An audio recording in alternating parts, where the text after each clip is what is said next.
오늘과 비슷하겠습니다. 내일 낮 기온은 서울이 3도 등 전국이 1도에서 10도로 오늘과 비슷하겠습니다. 강원 영동과 전남 동부, 영남권은 대기가 매우 건조해 산불 등 화재 발생에 주의해야 합니다.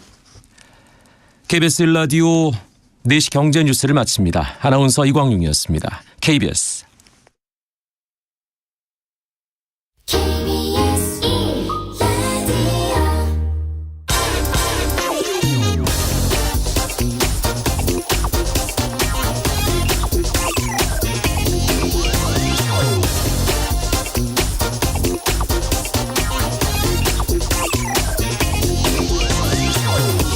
미국의 금리 인상이 이제 마무리 단계에 접어들고 있습니다. 물가도 잡히고 경제도 살아나는 연착륙이 가능하다는 그런 분석도 나오고 있습니다.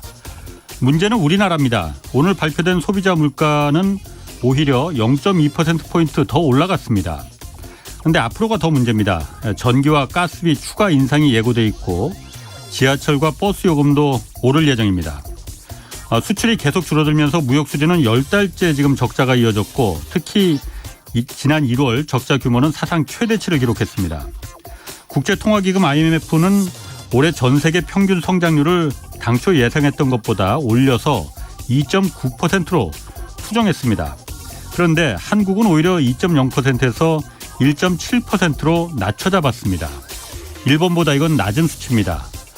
그동안 저성장에 신음하던 일본보다 성장률이 낮아지는 건 1997년 IMF 외환위기 이후 처음 있는 일입니다. 정부는 하반기엔 우리 경제도 좀 좋아질 것으로 낙관하고 있습니다. 경제정책 덕분이라기보다는 그저 중국 경기가 좀 살아나고 반도체 가격이 올라갈 것이란 막연한 기대에서 나온 전망입니다. 이제라도 경제정책에서 우리 정부가 실력을 보여줘야 할 때입니다. 네, 경제와 정의를 다잡는 홍반장, 저는 KBS 기자 홍사원입니다. 내일까지 청취자 여러분을 위한 책 선물 이벤트 진행합니다. 김영익 서강대 교수가 쓴 새 책 거대한 변화 매일 4분씩 추첨해서 보내드리는데 경기 침체의 대혼란 속에서 안전한 투자 방법은 무엇인지를 담은 책 거대한 변화 책 받고 싶으면 짧은 문자 50원 긴 문자 100원이 드는 샵 9730으로 문자 보내주시면 됩니다. 자, 홍사원의 경제쇼 출발하겠습니다. 유튜브 오늘도 함께 갑시다.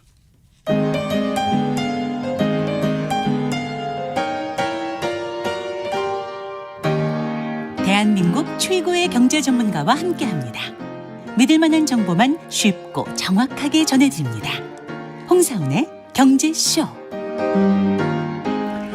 네, 미국이 기준금리를 0.25%포인트 인상했습니다. 그리고 미국 증시도 크게 올랐습니다. 우리에겐 어떤 영향이 있을 건지 좀 분석해 보겠습니다. 오건영 신한은행 WM본부 팀장 나오셨습니다. 안녕하세요. 네, 안녕하십니까. 부부장이었는데 팀장으로 승진하셨네. 아, 예, 감사합니다. 축하드리고. 아, 예, 감사합니다. 다 경제쇼 덕분이라는 거 네. 알고 계시죠? 열심히 하겠습니다. 나중에 뭐 열심히도 하시지만은 나중에 밥 한번 사시시고. 네, 알겠습니다. 자, 미국의 중앙은행인 연방준비제도가 기준금리를 0.25%포인트, 베이비 스텝이라고 하죠. 네. 인상했어요. 네. 어떻게 보십니까? 예상했던 대로였죠? 네, 이제 시장에서는 25bp 인상이 0.25% 인상이 이제 유력하다 이렇게 이제 보고 있었고요. 예. 사실은 한 두세 달 전에는 한 0.5% 인상하는 거 아니냐 이런 얘기가 있었는데 그럴 가능성이 많이 줄어들었던 게 작년도 11월부터 이미 연준에서는요. 긴축에 대한 프로그램을 세 가지로 구분을 합니다. 뭐냐면 긴축을 하되 이 긴축을 세 가지로 세분화를 하는데 첫 번째는 금리 인상의 속도, 페이스가 되겠죠. 그다음에 두 번째는 금리 인상을 얼마나 높게까지 갈지. 그건 이제 익스텐트라고 하죠. 어느 정도의 한계까지 올릴 건지. 그래서 금리 인상의 높이. 그다음에 세 번째는 높아진 상태에서 얼마나 이어갈 것인지 그 금리 인상의 기간. 요 세 가지로 딱 브레이크다운합니다. 세 개를 구분한 다음에 첫 번째 하나씩 낮추는 거죠. 그래서 첫 번째는요. 금리 인상의 속도인 이 페이스는 확실히 조절해 줄게요라고 얘기를 합니다. 그래서 작년도 11월 달까지는 0.75%. 그래서 9월 작년도에 7월, 9월, 11월을 0.75%씩 금리 인상을 했고요. 그렇지. 예. 그런 다음에 12월부터는 0.5%로 페이스를 조금 조절했고 이번에는 0.25%로 낮추면서 예. 페이스는 확실히 조절하는 모습을 보여줬고요. 예. 그런데 대신에 이제 뭘 열어놓은 거냐면 익스텐트라는 말씀을 드렸잖아요. 얼마나 높게 올릴까 이제 요 가능성을 열어놓은 겁니다. 예. 그래서 이제 뭐에 비유를 하냐면 이제 이런 얘기를 하더라고요. 안개가 자욱한 곳에서 운전을 하는 느낌이라고 해요. 안개가 자욱한 곳에서 여기를 통과를 해야 되는데 예. 이때는 그럼 빨리 가야 될까 천천히 가야 될까 그 얘기를 하는 거죠. 가야지. 근데 멈추진 않겠다는 얘기지만 천천히는 가겠다는 얘기를 하는 거거든요. 예. 그래서 최대한 천천히 갈 수 있을 만큼 가자라고 예. 해서 0.25%로 페이스를 조절하자라고 얘기를 하죠. 예. 그래서 연준에서 이렇게 FOMC가 끝난 다음에 결과를 발표할 때 예. 스테이트먼트라고 해서 성명서가 나와요. 예. 그 성명서에 이제 지난번에는 이 페이스라는 표현이 나왔다가 예. 이제는 이 페이스라는 표현이 익스텐트라는 표현으로 바뀌었습니다. 그러니까 뭐냐면 이제 속도는 크게 의미가 없다. 그리고 이제 요걸 갖다 이제 우리는 얼마나 높게 올릴 것인가로 그렇게 바꾸어 나가겠다라고 얘기하는 거죠. 그래서 이제 시장에서는 어느 정도 이 부분은 예상을 했기 때문에 예. 이번에 이제 0.25%를 인상할 것이다. 요건 예상을 하고 있었고요. 예. 다만 시장이 워낙에 빠르게 이걸 이해하고 있지 않습니까? 예. 0.25% 인상에 대해서는 다들 예상을 했지만 요거를 몇 번이나 인상할까? 얼마나 높게 인상할까? 요게 굉장히 큰 관건이었던 겁니다. 예. 그래서 요번에 이제 올리면은 4.5에서 4.75%가 된 거거든요, 요번에. 예. 예. 한 번 더 올리면 끝단이 방금 전에 말씀드린 것처럼 밴드로 된 건데 4.5에서 4.75라고 하지만 복잡하니까 앞에는 떼버리고 4.75까지 올렸다고 해볼게요. 그럼 한 번 더 올리면 5.0이 되거든요. 예. 그 다음 한 번 더 올리면 5.25가 됩니다. 예. 시장에서는 넌지시 5.0에서 끝내주면 어때? 이제 이런 생각을 했던 거죠. 한 번만 앞으로 더 올린다. 그렇죠. 한 번만 더. 예, 그렇죠. 3월에 한 번만 더 올리고 이제 예. 그만하시지. 이제 이런 기대를 했던 겁니다. 예. 그래서 이제 관건 중에 하나가 뭐냐면 금리 인상을 얼마나 이어갈 건지를 해가지고 예. 인크리즈라는 게 인상이라는 뜻이에요. 그렇지. 예. 근데 우리가 잘 아는 것처럼 영어에 S자가 붙으면 복수지 않습니까? 인크리지즈 하면 이제 이게 복수가 인상들. 되니까 인상들 이렇게 되잖아요. 예. 그래서 인크리지즈 대신에 인크리즈 요게 나오든지 아니면 그 표현이 사라지든지 요러기를 많이 기대했는데 복수로 나왔어요? 단수로 나왔어요? 아직 복수로 나왔습니다. 복수로 나 예, 인크리지즈로. 그러니까, 예, 아직도 이렇게 제 발음이 안 좋아서 그런데 이제 그렇게 나오니까 시장에서 뭐야 그러면은 두 번은 더 올리겠네 이제 이런 얘기를 한 거고 예. 파월 의장도 기자회견에서 두세 차례 추가 금리 인상에 대해서는 고민하고 있다. 예. 거기에 대해서는 대화를 나누었다. 이제 이런 표현을 좀 썼습니다. 그래서 이제 실제로 연준에서는 페이스는 확실히 낮춰놓고요. 예. 그럼 다음번에 인상을 하더라도 0.5% 인상의 가능성은 굉장히 낮고 예. 0.25씩 올리겠죠. 다만 이제 문제는 0.25로 5에서 끝낼지 5.25에서 끝낼지 만약에 3번 올리면 5.5에서 끝낼지 이렇게 가는 거고 예. 연준에서는 현재까지 버전으로는 예. 5.25를 얘기하고 있고 시장에서는 5.0을 기대하고 있고 그리고 맥스로 가면은 5.5도 갈 수 있다. 이제 이렇게까지는 얘기가 나오는 상태입니다. 그래요? 네. 참 그렇게 얘기를 참 재밌게 잘하시니까 팀장으로 승진하셨지. 아닙니다. 팀장 다음은 뭐예요? 은행은? 이제 이제 부서장 뭐 이제 그런 거고요. 부서장? 예. WM 그룹 본부 부서장. 예, 그렇습니다. 예. 곧 되시겠네 말. 아닙니다. 예. 아니 그러면은 네네. 제가 궁금한 게 네네. 사실 미국이 이번에 0.25%포인트 이제 베이비 스텝을 이제 올릴 것이다라는 얘기는 계속 나왔었잖아요. 네네. 근데 그 전부터 이미 네네. 10년물 국채나 이제 장기 시장금리들은 기준금리보다도 더 아래쪽으로 계속 다 떨어졌었잖아요. 네네. 네. 그러면은 굳이 이번에도 0.2 앞으로 한 번 더 올리고 뭐 인크리지즈라고 하는데 네. 이번에도 0.25%포인트를 이거 베이비 스텝으로 올렸어야 하나? 네. 시장금리도 다 떨어지고 있는데 안 올려도 되는 거 아니었나? 제가 잘 모르니까 그런 생각 저는 했거든요. 네네.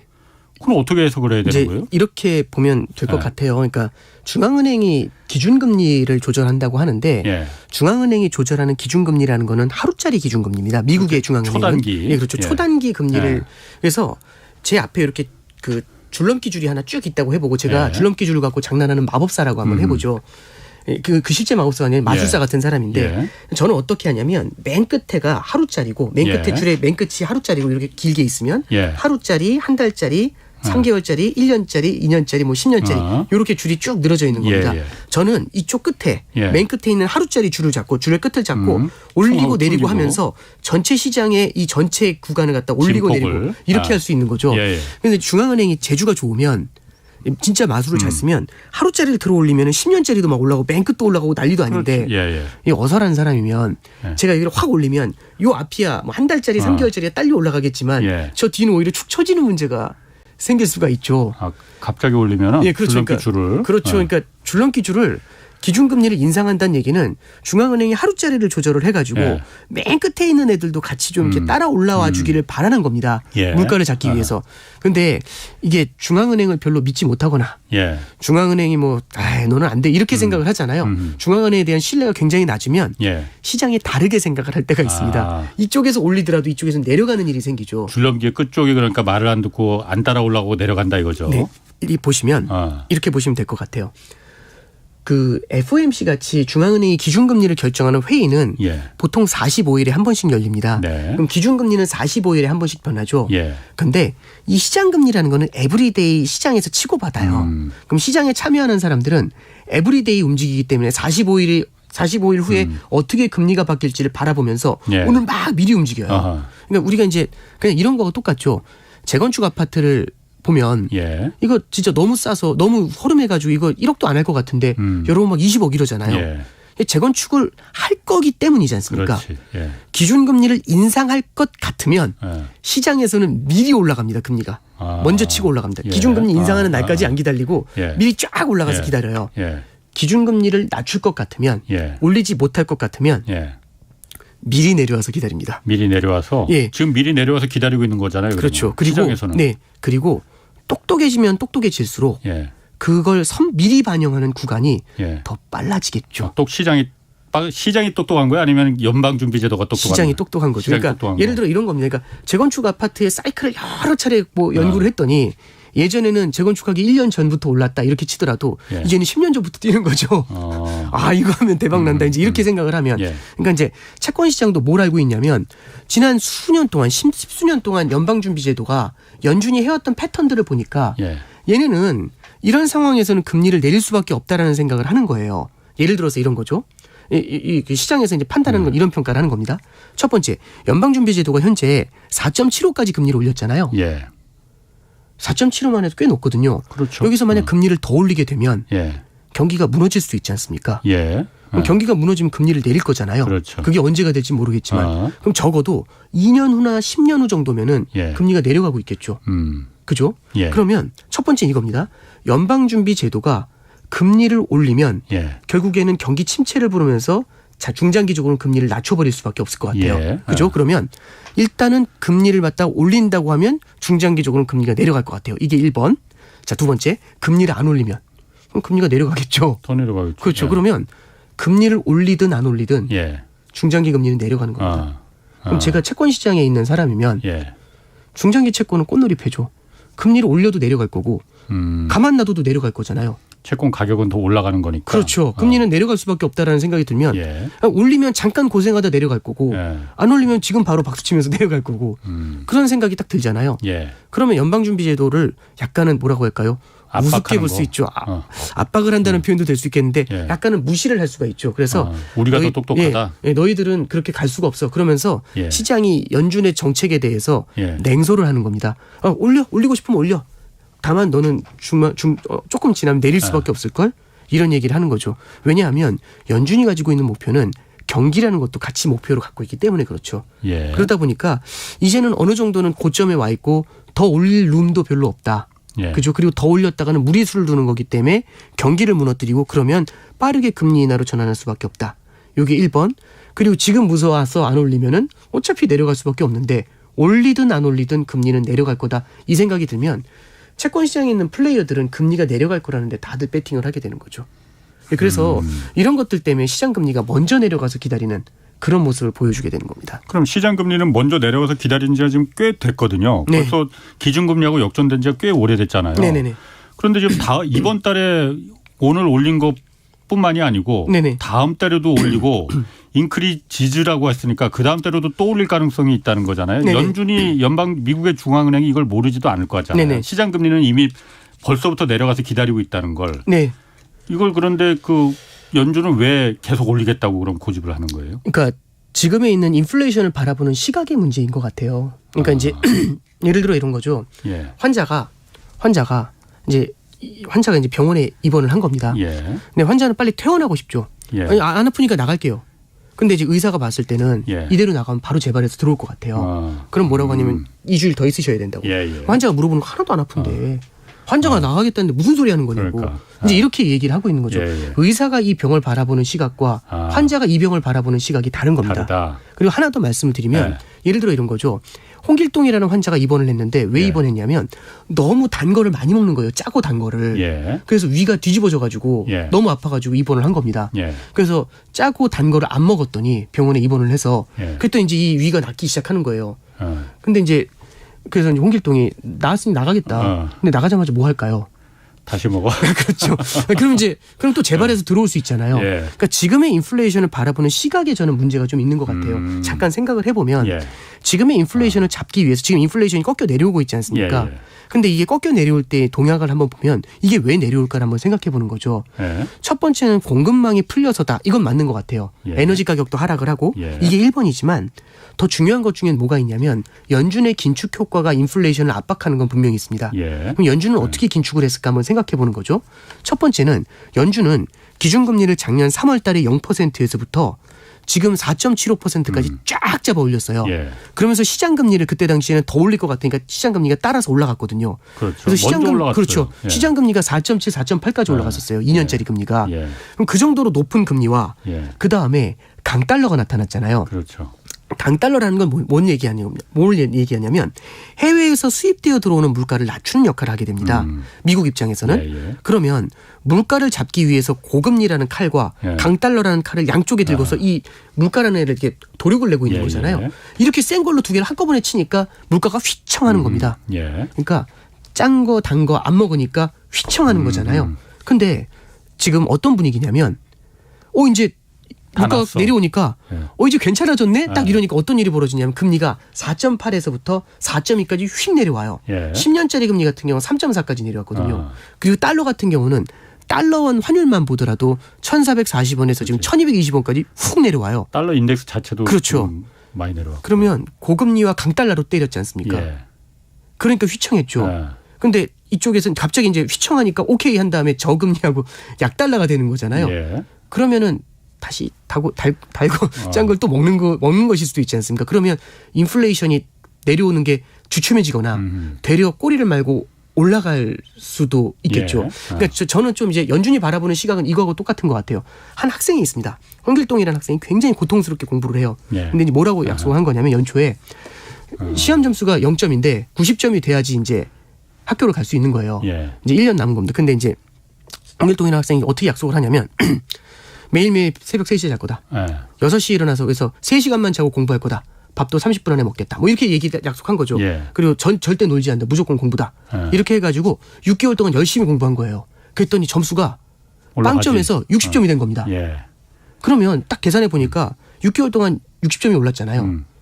그럼 남은 3개월만 더 하면 90점 되네. 되잖아요. 예. 이거 딱 이렇게 60점 올랐으니까 90점 되잖아요. 쉽지 않지 그거. 네, 그래서 이제 다 왔으니까 예, 예. 그럼 이제 잠을 한 10시간 자고 게임도 좀 하고 예. 이렇게 얘기하는 거죠. 예. 그걸 바라보는 전문가는 예. 입시 전문가는 안 될 것 같은데 이 생각을 하는 것. 근데 홍길동은 낙관적인 친구거든요. 예. 아유, 여태까지 60점 올라왔으니까 나머지 90점 금방 가지. 이 생각. 이게 시장하고 연준의 예. 동상이몽이라는 생각이 좀 들어요. 의사와 환자가 같은 병을 바라보는 관점. 예. 학생과 입시 전문가가 학생과 선생님이 이 입시에 대한 점수를 바라보는 관점.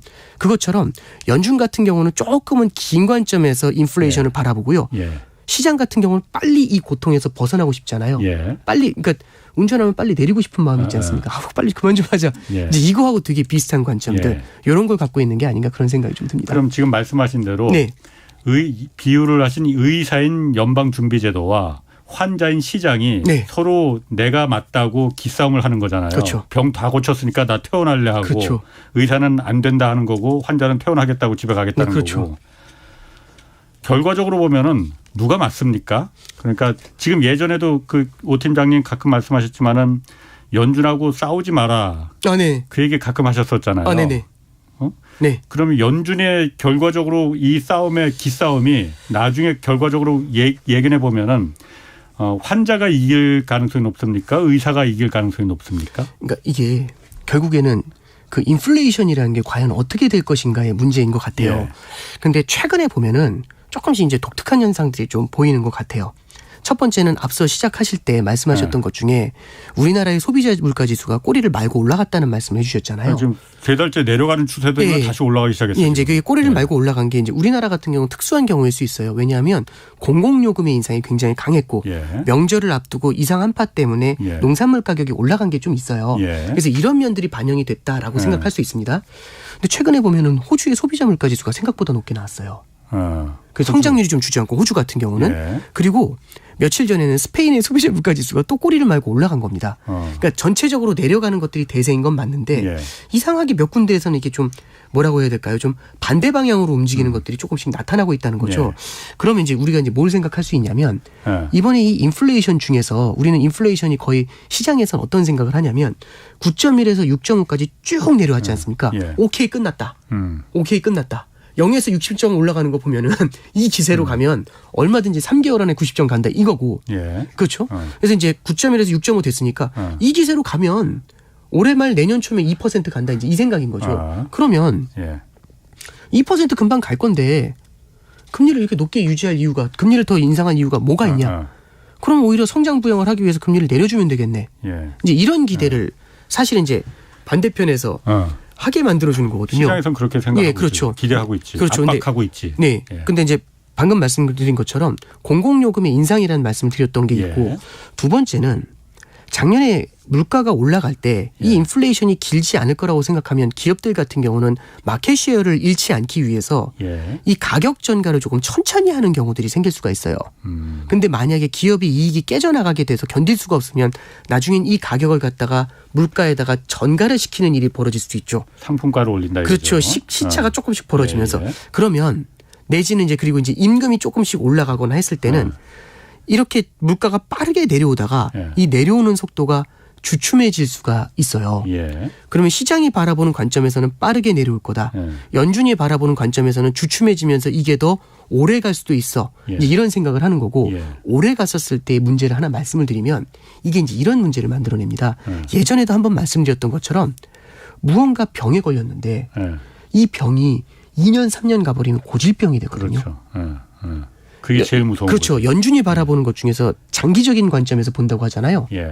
환자는 고질병이 뭔지 관념이 없어요, 일단. 그런데 연준 같은 경우는 고질병이 되면 환자가 얼마나 고생하는지 알고 있거든요. 수많은 환자들을 봤기 때문에 70년대에도 봤거든요.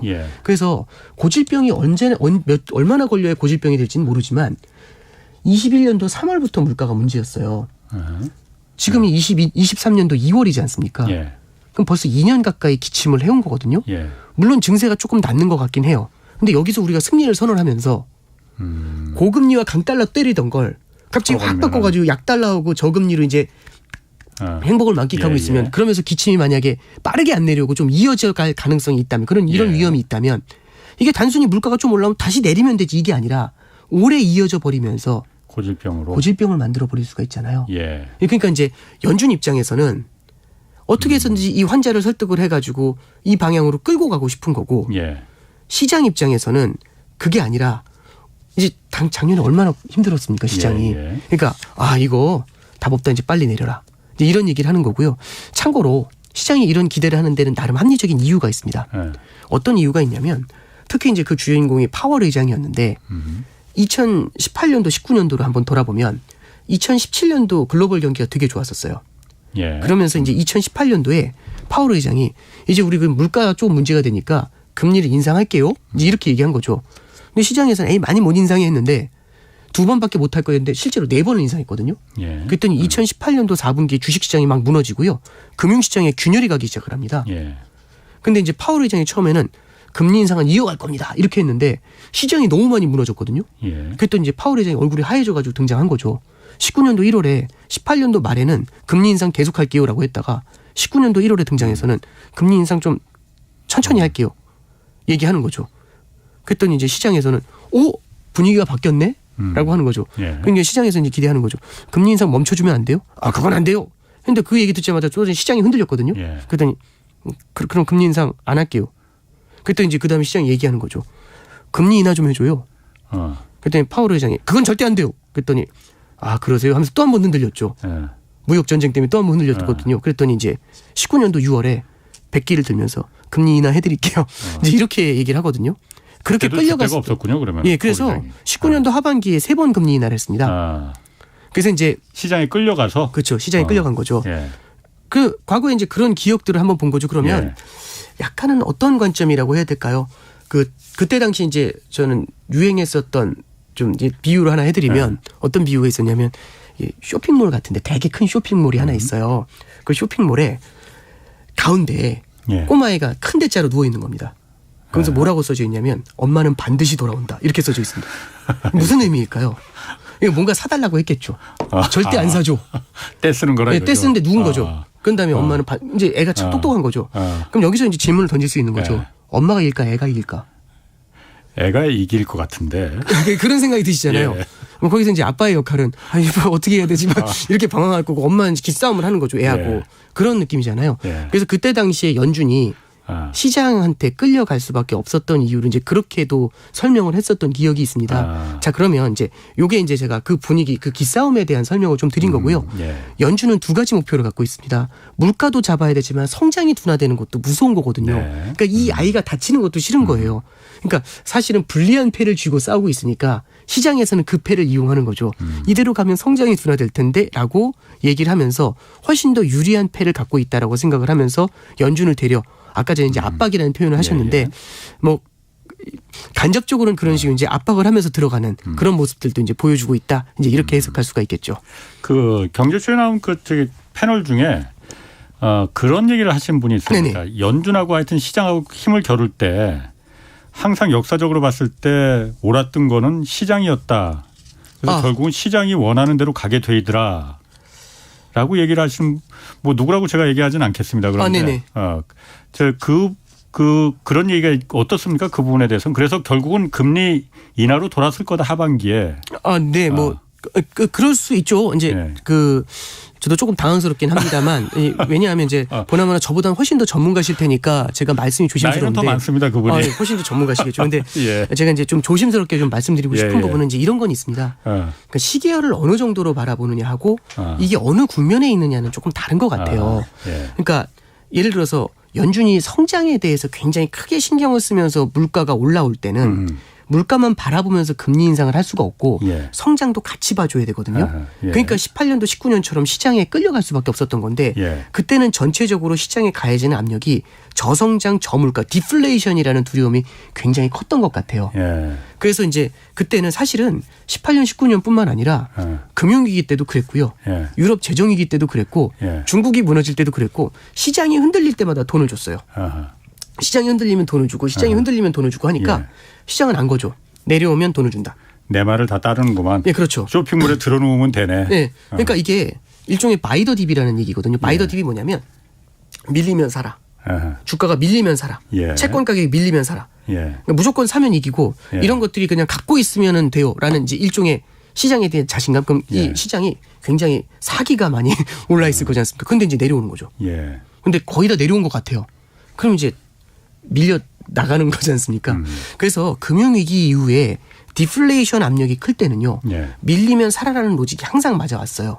그리고 이게 이번에도 맞을 것이다라고 생각하는 거죠. 그러면 이게 뭐하고 똑같냐면 2, 4, 6, 8 다음에 뭐가 나올까 물어보는 거죠.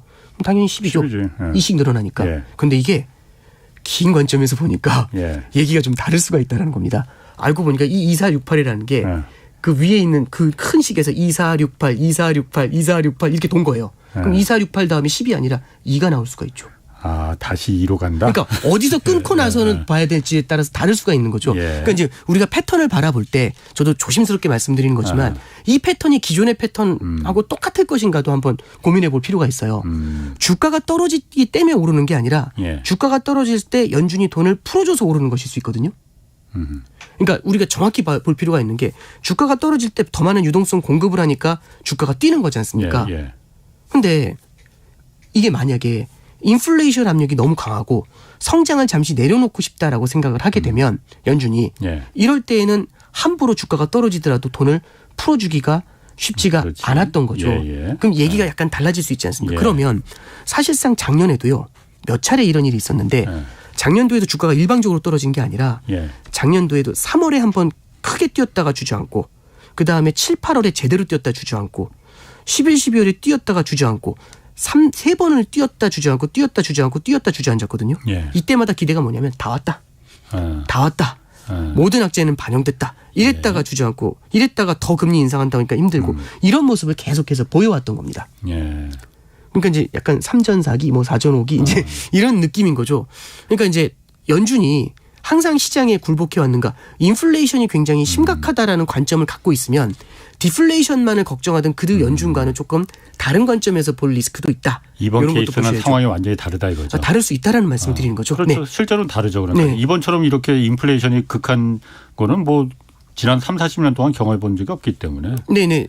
저도 그래서 이제 뭐 이게 그 폴 볼커라는 사람이 80년대에도 인플레이션을 제압할 때의 모습들 네. 뭐 이런 것들도 회자가 되고 하잖아요. 그렇죠. 그러니까 이제 지금 파월 의장 같은 경우는 다들 폴 볼커보다는 이 사람이 훨씬 더 유약한 사람이야. 이제 이렇게 평가하시는 분들도 있어요. 근데 저는 너무 이제 인물을 중심으로 평가하는 것보다는 그 자리에서의 그 역할이 되게 중요한 것 같아요. 예. 사실 인물을 중심으로 평가를 하면 파월 의장 같은 경우는 4.5까지 올릴 수가 없거든요. 아, 그래요? 그러지 않겠습니까? 그러니까 2.5에서도 얼굴이 하얘져가지고 금리를 내렸는데 시장에 따라가는데 어떻게 4.5까지 올릴 수 있었겠어요? 예. 그거보다 더 중요한 거는 연준이 바라보는 결국엔 그 태스크죠. 그 자배 관점에서 우리가 해석할 필요가 있는 거죠. 그래서 아예 연준은 폴 볼커처럼 절대 못해. 예. 그렇게 할 수 있다는 게 아니라 파월이니까 못해가 아니라 인플레이션이라는 데이터가 어떻게 움직이는지에 따라서 다르게 움직일 수가 있지 않습니까?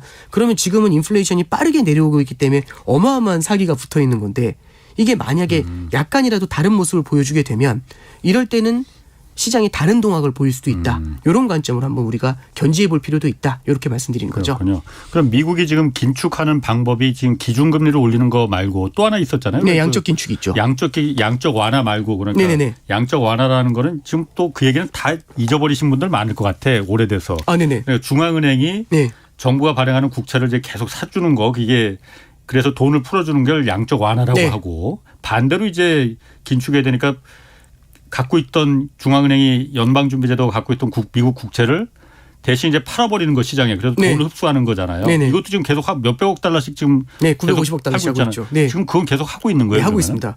그리고 이번에도 물어봤죠. 하냐고. 할 거라고 했는데 근데 시장에서는 그건 크게 걱정 안 하는 게 왜 그러냐면 네. 이게 상당히 파워풀한 프로그램이거든요. 예. 직접 시장에서 유동성을 줄이니까. 그렇지. 그런데 예. 시장에서는 아무 걱정을 안 하는 게 그것도 어차피 의미가 없다. 예. 왜? 기준금리를 만약 인하한다고 생각을 해보죠. 예. 기준금리를 인하한다고 생각을 하면 예. 보세요. 양적 긴축을 하면서 자금을 빨아들이고 있지 않습니까? 예. 자금을 빨아들이는데 기준금리를 인하한다는 건 자금을 공급해 주는 거잖아요. 그렇죠. 자금을 공급해서 시장금리를 낮추려는 게 기준금리 인하지 않습니까? 예. 그러면 한쪽에서는 기준금리를 인하로 돌아섰는데 예. 자금을 풀어주고 있는데 다른 한쪽에서는 자금을 빨아들이는 거잖아요. 그럼 그런 건 이제 풀어주면 그러니까 풀면서 빠는 거잖아요. 그럼 뻘짓 같은 거죠. 그렇죠. 뻘짓. 그런 짓을 왜 해요? 이런 얘기죠. 그럼 예. 금리 인하로 돌아서는 순간 이미 양적 긴축은 예. 자동으로 멈추는 거죠. 그래서 시장에서는 얘기하는 거죠. 금리 인상을 멈추고 예. 머지않은 미래에 금리 인하로 돌아설 거야. 예. 그리고 이제 과거의 패턴을 보면 금리 인상이 멈추면 보통 6개월 지나면 금리 인하로 돌아섰어. 이제 예. 이런 생각들을 하고 있는 겁니다. 예. 예. 그러면 금리 인하로 돌아서게 되면은 양적 긴축은 아무런 문제가 없어요. 고려할 대상이 아니에요. 왜? 금리 인하를 하는 순간 자동으로 그건 멈출 테니까. 예. 이게 일반 시장의 로직이죠. 그러면 시장에서 로직은 이런 겁니다. 이게 일찍 일어나는 새가 먹이를 먹는 거잖아요. 예. 그러면 이 제가 좀 어설하고 좀 당황스러우시겠지만 이제 갯벌의 비유를 하나 해드리면 제가 강화도에 그 꽃게 체험 뭐 잡으러 갯벌 체험을 하러 예. 애들하고 이제 갔는데 경운기를 타고 들어가더라고요. 근데 경운기를 타고 들어가는데 그 경운기 운전하시는 분들 갯벌을 보십시오 해서 딱 보니까 꽃게가 진짜 많아요. 진짜 한 10,000마리는 있는 것 같아서. 그 꽃게는 아닐 것 같은데. 그렇죠. 이제 갯벌에는 조그만 개. 조그만 개 그냥. 죄송합니다. 꽃게는 잘못된 발언이었습니다. 개가 너무 많아서 너무 재밌는 것 같은 거예요. 가서 잡고 싶어서. 제가 신났죠. 근데 이제 경운기가 딱 도착해가지고 자 내리세요 했더니 딱 내려가지고 한 발 딱 내리는 순간 갯벌을 보니까 한 마리도 안 보여요. 다 숨었구나. 다 숨었죠. 그렇지. 예. 다 숨었죠. 예. 근데 진짜 신기한 게 이제 해가 뉘엿뉘엿칠 한 5시 정도 됐거든요. 예. 그때 이제 석양에 이제 막 이게 약 물들고 예. 그리고 저도 이제 허리가 아프니까 대충 이제 집에 들어갈 준비하면서 이렇게 통을 들고 이제 왔다 갔다 하니까 다 기어 나와 있어요. 예. 사람이 있는데도 왜 나왔을까요? 제 집에 갈 거거든요. 그렇죠. 해도 떨어지고. 낮에 등장했을 때는 저는 잡으러 온 거거든요. 예. 근데 해가 떨어지고 있을 때 쟤는 여태까지 보니까 집에 갈 거거든요. 예. 그러면 미리 나와야 맛있는 걸 더 먼저 먹을 수 있지 않습니까? 겁먹고 안에 있을 때보다. 그러지 않나요? 사람이 간 다음에 나오면 이미 나와 있는 애들이 다 먹어 치웠을 거 아니에요. 예. 그러면 연준이 금리 인하로 돌아설 때 임박해서 나올까? 그게 아니죠. 미리 나와 있어야죠. 금리 인상을 마지막에 할 때 나와서 먹어야 제일 많이 먹을 수 있는 거죠. 그래서 얼리버드부터 이제 튀어나오기 시작하는 거죠. 그래서 지금 이제 예를 들어서 자산시장에서도 되게 환호성을 지르면서 되게 좋아하는 것 중에 하나가 뭐냐면 연준의 이제 긴축 사이클은 거의 끝났다. 그리고 연준은 우리를 따라올 수밖에 없다. 이제 그런 얘기를 하는 거고 과거의 패턴을 봤을 때는 금리 인상이 조만간 멈출 거고 금리 인상이 멈추면 6개월 정도 평균이 지나면 금리를 인하했으니까 그럼 이번에도 비슷하지 않겠나? 그러면 겁을 낼 게 뭐가 있냐? 들어가자. 이제 이렇게 이제 로직이 이제 수립이 되는 거죠. 네. 그러니까 지금 요즘 미국 그 어제도 그러니까 그 간밤에도 미국 주식시장 많이 올랐는데 그것도 그러니까 들어가 있던 개들이 먼저 먹이 먹으려고 그렇죠. 먼저 나온 거라 이거죠. 예, 그렇죠. 이제 겁을 낼 필요가 없는 거죠. 그러니까 그건 그러네. 사람이 있더라도 어차피 저 사람은 집에 갈 거잖아요. 우리 잡을 사람 아니다. 물론 어쩌다 한두 마리는 잡을지 모르겠지만 그것까지 겁내면 답이 없다. 그렇지. 이제 그래서 얼리버드들이 일찍 나오는 거죠.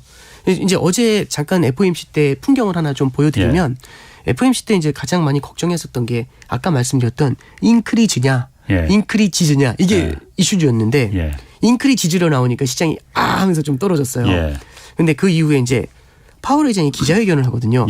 파월 의장이 기자회견을 할 때 시장에서 제일 두려워했던 게 뭐냐면 지금의 인플레이션을 파월 의장은 어떻게 생각할 거였어요. 근데 되게 원론적인 얘기를 했는데 원론적인 얘기 속에서도 이번에 새로운 단어가 등장을 합니다. 어떤 단어가 등장하냐면 디스인플레이션이라는 말이 등장해요. 그 15번인가 뭐 말했다는데. 네, 그 되게 중요한 표현입니다. 디스인플레이션은 뭐냐면 물가가 오르지도 않고 떨어지지도 않는 그러니까 인플레이션이 억제돼 있는 상황이라는 얘기죠. 그래서 인플레이션이 억제돼 있는 상황이 됐다라고 코멘트를 하고 있거든요. 그랬더니 이제 연준도 인식하고 있네. 물가가 어느 정도 안정이 됐다고. 그래서 디스인플레이션의 초입입니다라고 얘기를 하니까 거기에 시장이 디스인플레이션 얘기할 때마다 막 환호성을 질러요. 근데 그거에 증시가 반응했다. 그렇죠. 그게 되게 큰 것 중에 하나고요. 그래서 인플레이션에 대해서 연준이 어느 정도 인식을 할까. 그러니까 뭐 경계감을 가지면서 아직은 방심할 때가 아니다. 이제 이런 건 들을 필요가 없는 거고요. 이제 디스인플레이션이라는 단어가 등장했다는데 굉장히 큰 비중을 둔 겁니다. 또 하나는 이제 뭘 본 거냐면 연준에서 이제 연준 위원들이 이런 얘기를 좀 했어요.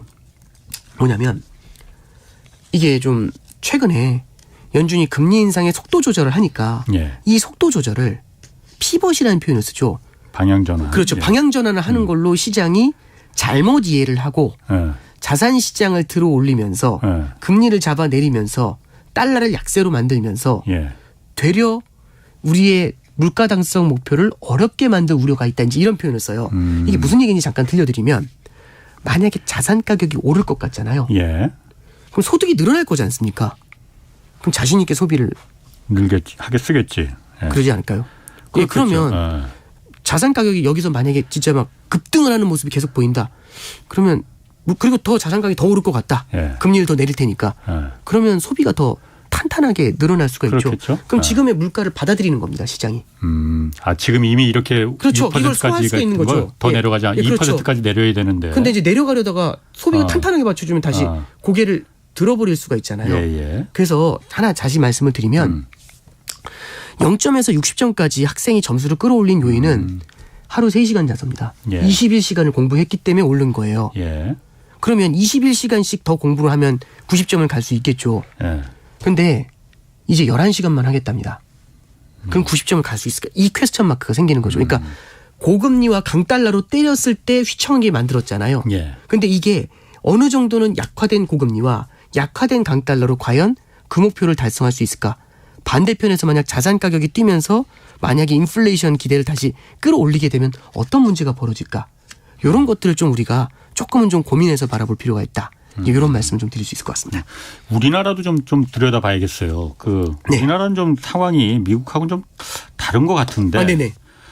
오늘 일단 물가 상승률 아까도 잠깐 말씀하셨지만은 1월 달 물가 상승률이 계속 좀 12월 달까지 3달 연속 좀 내려가는 추세를 보이다가 1월 달에 다시 올라갔단 말이에요. 물론 네. 많이 올라가진 않았어요. 5.0에서 5.2%로 올라갔으니까. 네네.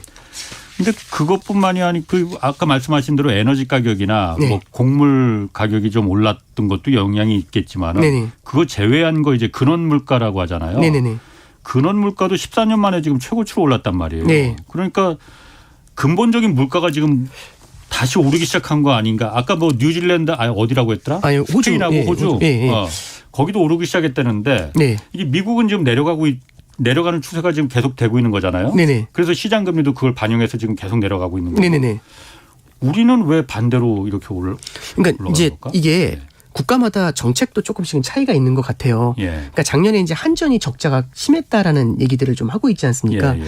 그래서 사실 보면은 미국이 9.1까지 올라가고 예. 유럽이 10%를 넘어가고 할 때 예. 우리나라 소비자 물가 지수가 6% 정도에서는 방어가 됐거든요. 예, 예. 그 중에 하나가 에너지 가격이 그렇게 올랐음에도 불구하고 전기요금, 가스요금 이런 것들을 이제 막았기 때문에. 예, 그렇죠. 어느 정도는 좀 막아놓고 있었던 게 있죠. 그러니까 뭐냐면 그 순간에 끌어올리는 게 아니라 예. 시차를 두고 조금씩 이게 스캐터링이라고 하나요? 이게 뿌리는 거죠. 분산시켜서. 예, 그러니까 이제 예. 그게 뒤늦게 반영이 되면서 내려오는 속도를 조절한 부분들이 분명히 있겠죠. 예. 그래서 지금이야 이렇게 물가가 좀 다시 방향을 튼 것처럼 보이지만 예.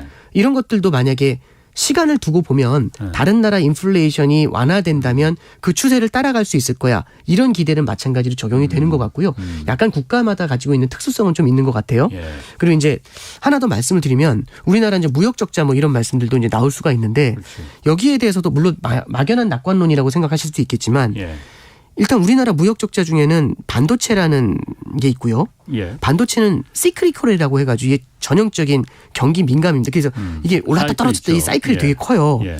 근데 이게 또 이 다운 사이클에 있는 거죠. 안 좋을 때. 근데 또 이게 또 좋아지면은 실물 경기가 그래도 뭐 금리도 낮아지고 예. 실물 경기 개선된다라고 하고 소비 늘어나고 하면 또 언제든지 또 올라갈 수가 있지 않습니까? 예. 그리고 또 하나는 대중 무역 적자가 대중 수출이 되게 안 좋았어요. 근데 중국이 지금 이제 리오프닝을 하고 있다라고 하지 않습니까? 예.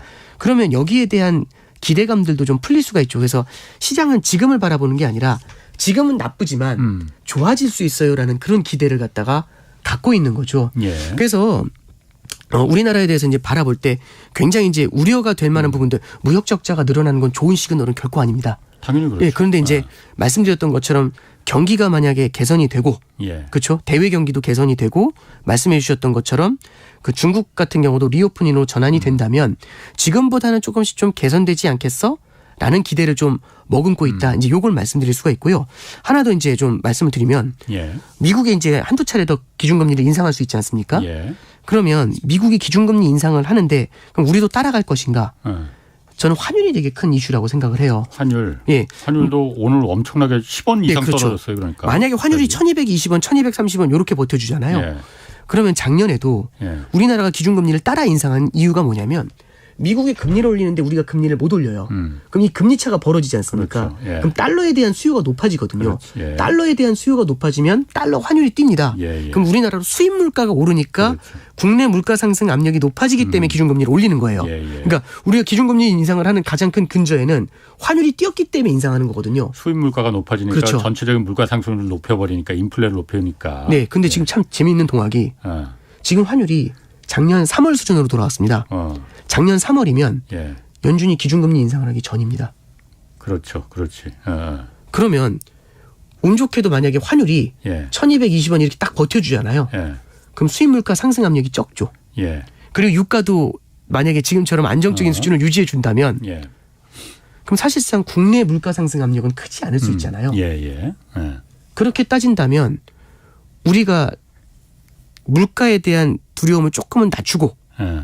국내의 성장이라든지 금융 시스템의 안정에 포커스를 조금은 더 둘 수가 있겠죠. 금리를 낮출 여유가 생긴다 이 말이에요. 하는 총재께서 코멘트 하시는 걸 보면 예. 작년에는 인플레이션을 잡는 데 포커스를 맞추겠다는 코멘트에서 올해는 인플레이션도 보지만 예. 인플레이션과 함께 국내의 성장과 금융 시스템의 안정도 같이 균형을 맞춰서 볼게요라는 코멘트를 하시거든요.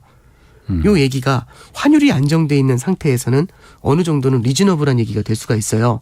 그러면 미국이 금리를 빠르게 올리더라도 만약에 환율이 이렇게 안정적으로 유지가 된다면 우리나라 같은 경우는 기준금리 인상을 많아야 한 차례 정도에서 끝낼 수가 있는 거죠. 네. 성장이 더 우선시돼야 된다. 지금 네, 물가보다는 그렇죠. 지금은 이제 그런데 네네.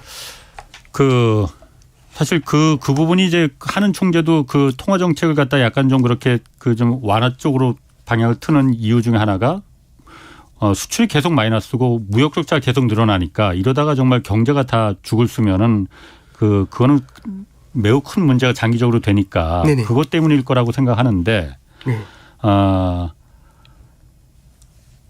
이제 올 하반기 경제가 한국 경제가 이제 좀 좋아진다라고 낙관을 하는 이유가 아까도 말씀하셨지만 정부가 말하는 거는 중국이 일단 네. 리오프닝이 돼서 좀 되살아날 것이다라는 거잖아요. 그런데 네. 사실 과거하고 달리 중국의 경제가 다시 살아난다고 해서 한국과 그게 보완적인 관계가 되겠느냐 아니면 옛날과는 달리 지금 경쟁적인 서로 부딪히는 게 더 많잖아요. 네네. 그러니까 오히려 이게 그렇게 큰 도움이 되겠느냐. 그리고 오히려 중국 경제가 막 살아나면은 네네. 에너지 가격, 석유 가격, 중국의 모든 에너지를 다 빨아들이고 있는데 네네. 석유 가격 지금처럼 $80 아래로 계속 유지가 될 수 있겠느냐. 에너지 가격 올라가면 물가 더 올라가는데 네네. 그런 부분도 좀 고려해야 되는 거 아니에요? 그러니까 이제 저도 양날의 검은 분명히 맞다고 생각을 하는데요. 예. 일단 첫 번째는 중국이 안 좋은 것보다는 좋은 게 우리나라한테는 더 일단은 기본적으로는 더 도움이 될 거예요. 왜냐하면 교역량이 물론 예. 과거에 비해서 과거에는 중국이 1 좋아질 때 우리가 1이 좋아졌다면 예. 지금은 1 좋아질 때 0.3밖에 안 좋아지는 거 아니냐. 이 논리는 맞을 수 있다고 생각해요. 예. 근데 0.3이라도 지금은 되게 절실한 거 아닌가라는 생각이 좀 들고요. 두 번째는 이제 중국의 성장에 대한 얘기가 나오는 거지 않습니까? 예. 근데 이제 저는 좀 그런 생각을 좀 해봐요. 최근에 환율이 내려온 이유 중에 하나는 예. 달러가 약세고 원화가 강세고 위안화가 강세고 한 이유 중에 하나는 예. 첫 번째는 가장 근저에는 미국의 금리 인하에 대한 기대가 되게 큰 것 같아요. 예. 근데 그중에 또 하나는 뭐냐면 미국의 성장이 조금은 둔화가 되는데 중국의 성장이 늘어날 것이다라는 기대감이 생길 수 있다라는 거거든요. 만약에 그렇게 되잖아요. 그러면 중국의 성장이 더 강한 데다가 중국이 리오프닝을 하면서 소비를 늘리니까 예. 중국의 성장이 더욱더 강해질 수가 있잖아요. 그럼 예. 위안화가 강세가 될 수 있습니다. 그렇지. 예. 그럼 그렇지. 우리나라는 이제 원화도 절상이 될 수가 있거든요. 예. 위안화를 어느 정도 따라간다라고 예, 보면 예. 물론 이거는 단기적인 말씀이 아니라 중장기적인 관점에서 이제 좀 보는 건데 예. 그럼 원화가 절상이 되면 예. 우리나라 입장에서는 수입 물가를 안정시킬 수가 있습니다. 네. 그러면 어느 정도는 인플레이션 그러니까 좀 여유가 중국의 생길 수 리오프닝이 있겠네. 예, 예. 물가를 끌어올려 가지고 악재로 작용할 것인가 아니면 리오프닝이 성장을 자극하면서 우리나라한테 호재로 작용할 것인가 단기로는 물가 상승을 갖다 자극할 수 있는 건 맞는데 이게 만약에 실제 성장하고 그다음에 환율하고 또. 엮인다면 그러면 조금은 좀 다른 방향도 우리가 생각해 볼 필요가 그러게. 있는 것 같아요. 저는 기본적으로는 리오프닝을 하는 게 당연히 맞다라고 생각합니다. 그러니까 이거 하면 단기적으로 그러니까 주사를 맞으면 병이 나요. 예. 안 맞는 것보다 맞는 게 낫잖아요. 맞을 때는 아프겠지만. 그래서 저는 부작용이라는 건 당연히 있겠죠. 근데 그게 중장기적인 성장의 동력을 확보할 수 있다면 예. 그런 것들도 어느 정도는 필요하지 않겠는가라는 생각은 합니다. 우리나라 지금 보면은 그 성장률도 계속 낮춰잡고 있고 국제기관에서. 아, 네. 그리고 그런데 외국인들 주식 자금은 네네. 투자자는 주식시장에 지금 계속 유입되고 있잖아요. 아, 네네. 왜 그 유입되는 거죠? 네. 예, 이게 결국 이제 외국인 투자 자금도 들어오는데 예. 일단 저는 좀 제가 주식 전문가는 아닙니다만 예. 우리나라뿐만 아니라 유럽 같은 경우는 거의 전고점으로 다 돌아왔어요. 예. 그리고 미국 같은 경우도 다우존스 같은 경우는 작년 1월 수준으로 돌아왔거든요. 예. 나스닥 같은 경우가 지금 조금 좀 작년 4월 수준이긴 한데 예. 그래서 저점에서부터는 꽤 많이 올라왔습니다. 예. 그러니까 이게 앞서 말씀드렸던 거하고 되게 비슷한 것 같아요. 예. 뭐냐면 그 갯벌에 있는 개들은 예. 죽은 게 아닙니다. 숨어 있을 뿐이에요. 예. 괜찮을 것 같으면 나오거든요. 예. 근데 나왔는데 얼리버드가 괜찮게 잘한다. 예. 성과가 좋고 먹을 게 많다. 예. 이러면 더 나오거든요. 나온다 이거지. 네. 예. 그러니까 이제 유입되는 자금들이 생겨나고 있는 해석을 예. 이런 관점에서 우리가 좀 같이 바라볼 필요가 있습니다. 그래서 지금의 모습이 어둡지만 예. 나쁘지만 좋아질 거야라는 기대가 있으면 예. 그럴 때는 자금이 유입이 될 가능성이 있죠. 근데 다만 여기서 이제 한 가지 말씀드릴 건 우리가 이제 인플레이션이나 연준의 스탠스에 대해서 너무 이제 얼마 전에 패턴들을 보면서 너무 긍정적으로 해석하고 있는 게 아니냐. 그 반대편에 있는 리스크도 예. 같이 좀 바라봐야 될 필요가 있지 않냐. 예. 그런 말씀 드리고 있는 겁니다. 아니 그런데 뭐 갯벌의 개도 그렇지만은 어쨌든 우리나라 같은 다른 나라도 지금 그 중국도 그렇고 일본도 그렇고 우리나라보다 국제기구에서는 그게 맞는지 모르겠지만은 나중에 가서는 네네. 성장률을 더 좋게 보고 있는데 네. 굳이 왜 외국인 자금이 한국에 들어오느냐. 네. 그 부분이 제가 잘 이해가 안 가는 거거든요. 그러니까 저는 이제 그 이유가 있는 건지. 예를 들어서 이게 헷갈리는데 IMF가 1.6일 거고 월드뱅크가 1.6이었나? 월드뱅크하고 IMF하고 성장률 전망을 낸 게 있는데 예. 어느 한쪽은 2.0이고 어느 한쪽은 1.6이에요. 예. 제가 그게 헷갈리는데 어디서 냈는지가 둘의 차이점 중에 하나가 뭐냐면 중국의 리오프닝을 반영하면 2.0이 나오고요. 반영 안 하면 1.6이 나와요. 그러니까 우리나라 같은 경우는 반도체가 아까 말씀드렸던 것처럼 경기 민감 산업이지 않습니까? 그러면 이게 좋아진다라고 했었을 때 그 프로젝션이라고 하죠. 예측이 되게 크게 바뀔 수가 있어요. 첫 번째는 그거고 두 번째는 우리나라 주식시장이 다른 나라에 비해서는 밸류에이션이 좀 낮은 편에 워낙 속합니다. 싸서 예, 거기까지 하겠습니다. 네. 자, 오건영 신한은행 팀장이었습니다. 고맙습니다. 네, 감사합니다. 자, 홍사원의 경제쇼였습니다.